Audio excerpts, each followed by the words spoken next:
material.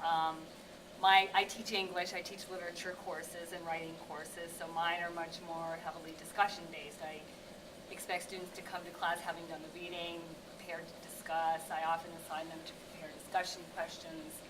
And I use some technology in a limited way, PowerPoints. There's interesting, relevant material that I can pull up from the web or something, I'll use it. But we have a number of majors that have studio classes. We have art and dance and theater classes that are... So there are teachers who will try and do something to stimulate student interest. Mathematics is pretty much lecture-based. We tried to do a web-based progressive homework system that didn't work out too well, unfortunately, where you, instead of doing homework in class or homework at home, you would do homework on a computer in the computer lab, and it would take you to more advanced problems depending on what you're getting right, or to sort of reinforcing problems for things that you might be getting wrong. I also run a web page strictly to communicate with students, a little bit extra material, notes, pointers, things you might want to check out. A lot of people use Blackboard. I don't use Blackboard. One thing outside of mathematics that I would say at Case that I haven't heard yet, Case has a SAGES program every student is required to take. It's a seminar course, so the topic can be anything from semester to semester, and it really is meant to encourage you to grow in your thinking and exchange, take ownership of your ideas.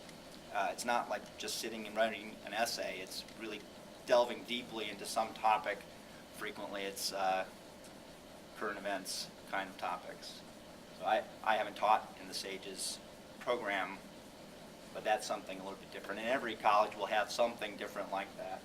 Just have to locate it. I don't know many colleagues that use Facebook because the potential for catastrophe is, I think, a little too high for most of us at a professional level. We really are generally very nice people, and we do want to help you and see you succeed. It's in our best interests as well. So it's not entirely altruistic.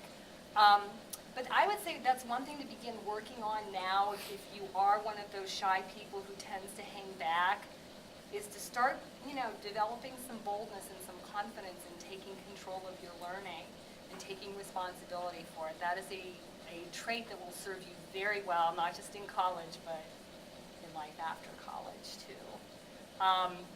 And I can say this because I'm a parent too. The flip side of that, Mom and Dad, let them do it. We have a session as part of our orientation called Letting Go, and we split the students up from their parents, and we take them off to get registered for their classes, and we send the parents somewhere else so that the advisor can really work with the student and get the student focused on, these are the classes I need to take. I have to be responsible for my schedule. And I'd say that's probably one of the hardest things to do.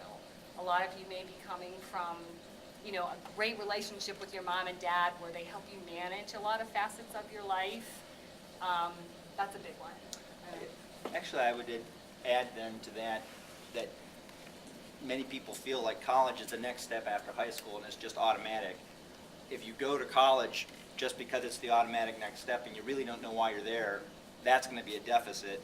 So something you can do before you get to college is to try to understand why it is you're going there in the first place and what you expect to achieve or accomplish there. The more your head's in the game, the better you'll do. I like what you said about the ones in the back. I forgot where I read it. There's some study that shows the T students get the best grades, the ones that sit this way and that way. Okay. I forgot where I read that.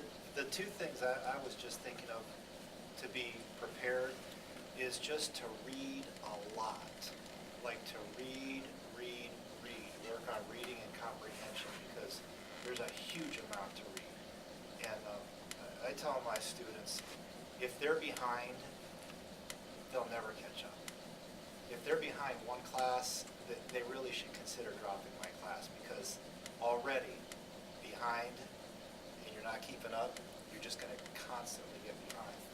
And so reading a wide variety of things, really working on comprehension, and good study habits and discipline in that, to realize that, okay, I'm just going to do this time. If it's nice out, I'm not going out.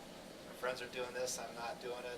This is my time to do what I need to do, these 2 hours, and that's what I'm going to do.